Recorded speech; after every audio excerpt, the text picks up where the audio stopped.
valley of Nis, the accursed waning moon shines thinly, tearing a path for its light with feeble horns through the lethal foliage of a great upas tree. And within the depths of the valley, where the light reaches not, move forms not meant to be beheld.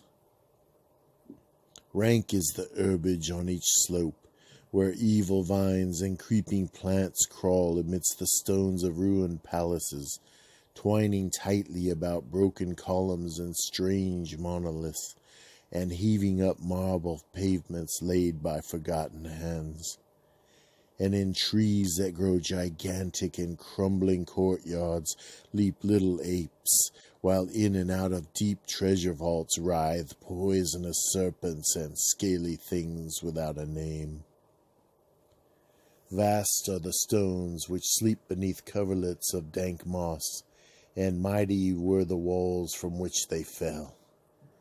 For all time did their builders erect them, and in sooth they yet serve nobly, for beneath them the grey toad makes his habitation. At the very bottom of the valley lies the river Than, whose waters are slimy and filled with weeds.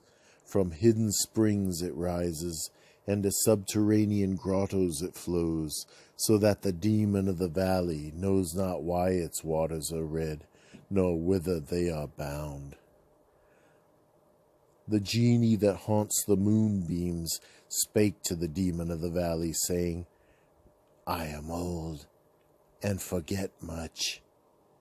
Tell me the deeds and aspect and name of them who built these things of stone.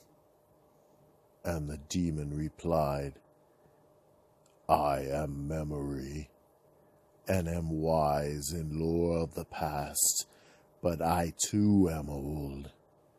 These beings were like the waters of the river Than, not to be understood. Their deeds I recall not, for they were but of the moment. Their aspect I recall dimly. It was like to that of the little apes in the trees. Their name I recall clearly, for it rhymed with that of the river. These beings of yesterday were called man. So the genie flew back to the thin-horn moon, and the demon looked intently at a little ape in a tree that grew in a crumbling courtyard.